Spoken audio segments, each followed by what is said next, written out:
justice be carried through our words and into our song.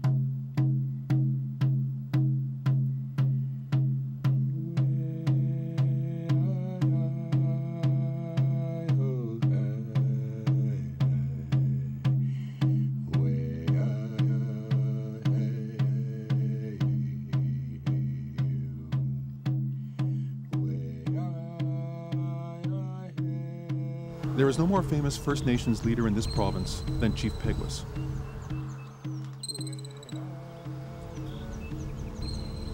His Ojibwe band settled in the lower Red River Valley in the late 1700s and was already well established when the first Selkirk settlers arrived in 1812. Settlers Peguis and his people kept from starvation during those first frigid winters. Peguis' band became known as the St. Peter's Band. By the time his son, Muskukunu, agreed to sign Treaty 1 in 1871, the band had grown into a thriving agricultural community whose development continued steadily over the next 4 decades. Treaty 1 established the St. Peter's Reserve centered around the already existing community. But Canada failed to take into account that much of the land inside the surveyed area was already in private hands, and that private rights were assured to land occupants under the Manitoba Act of 1870.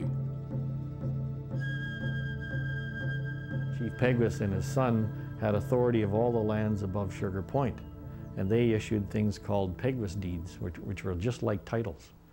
And those deeds could be sold. So one person would sell the Peguis deed to another person.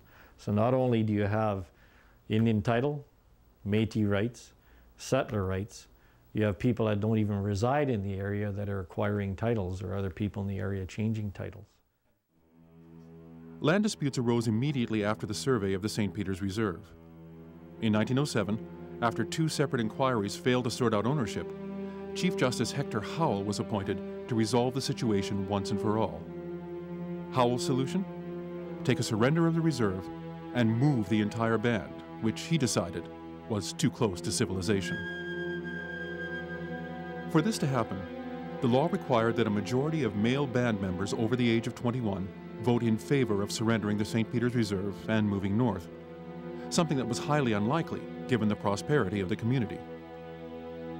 But the government proved that obtaining a surrender was possible as long as officials such as the local Indian agent and his superiors disregarded their responsibilities and ignored the provisions of the Indian Act. He came to the community and posted notice of the proposed surrender on the Sunday before the meeting, and the meetings to be happening the next day. And of course, if you look at the reserve, it's got a river down the middle. Well, that's sort of the main highway, so to speak, in those days, and everybody's living from here right up to here. And he posts a notice on a church right there the day before the meeting. Not too many people even heard about the meeting. When it became clear that those who did attend were not going to vote to surrender the reserve, the meeting was abruptly adjourned by Indian Affairs officials. But surprisingly, on the second day, a majority of people present voted in favor of the surrender. How many of those present were actually voting members of the St. Peter's Band isn't known, as no attempt to identify anyone at the meeting was ever made. The proceeding was improper. There were so many irregularities that both levels of government were forced to act.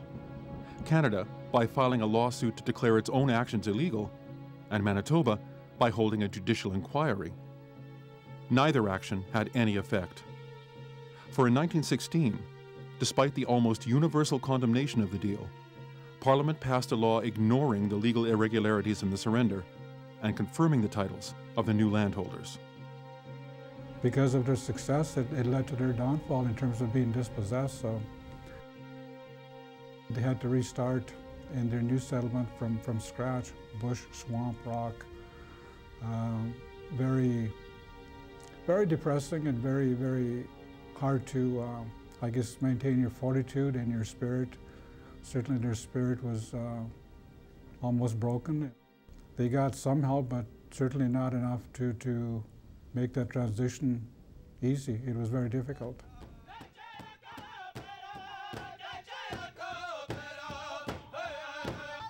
Peguis First Nation didn't give up.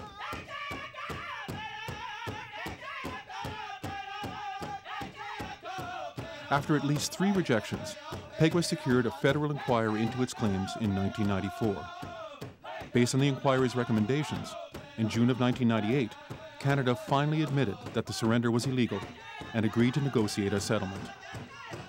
Both sides recognized that 2 wrongs cannot make a right.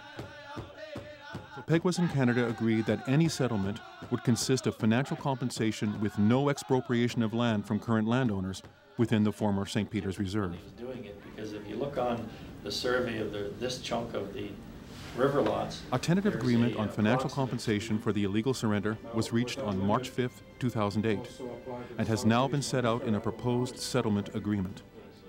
It is that proposed agreement on which you're being asked to vote.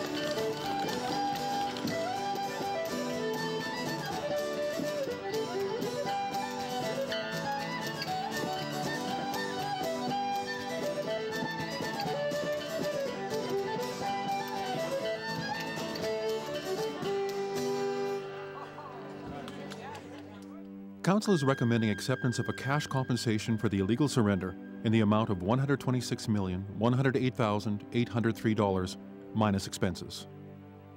If this recommendation is accepted by a majority of eligible voters, approximately $118,750,000 will be deposited into the Peguis Trust to be used for community purposes in the years ahead.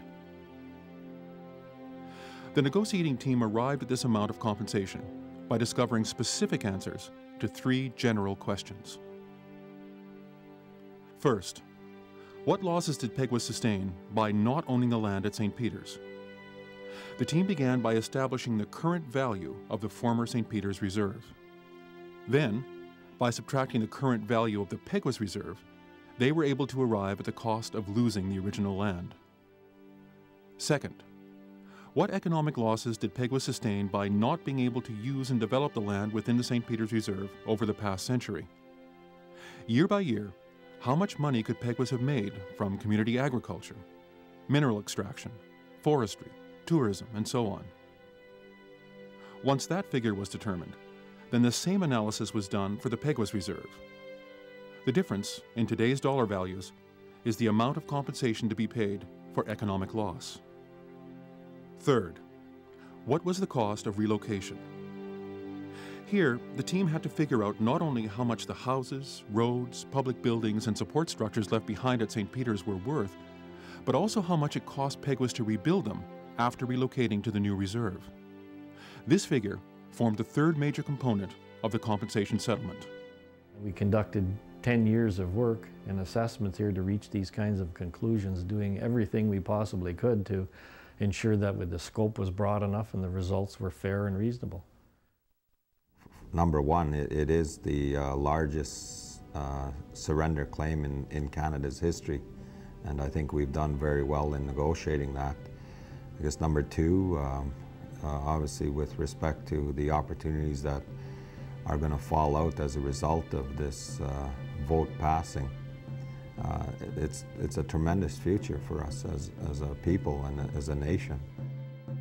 The entire $118,750,000 will be deposited into the Peguis Trust, a fund that will be committed entirely to community development for the benefit of Peguis members living both on and off reserve. The trust will be administered by 2 groups of trustees made up of members of Peguis.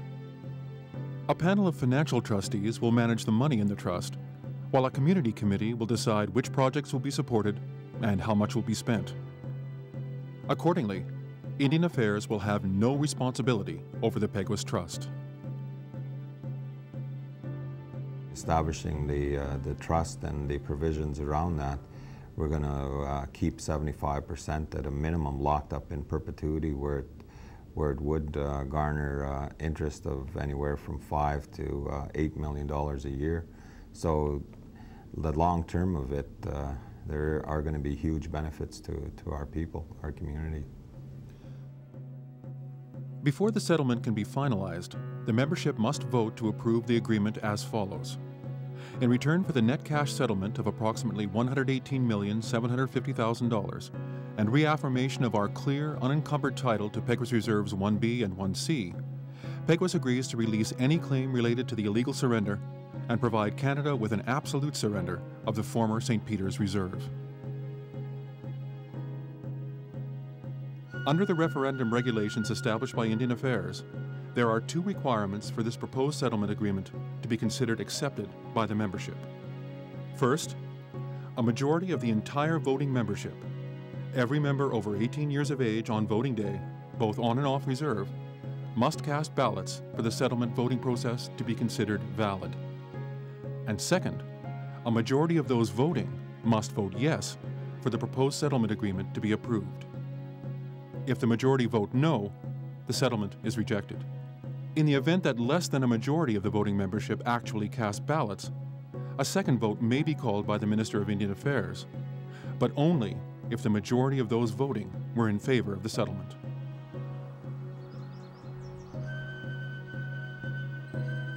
The surrender of St. Peter's Reserve is a wrong we've lived with for more than a century.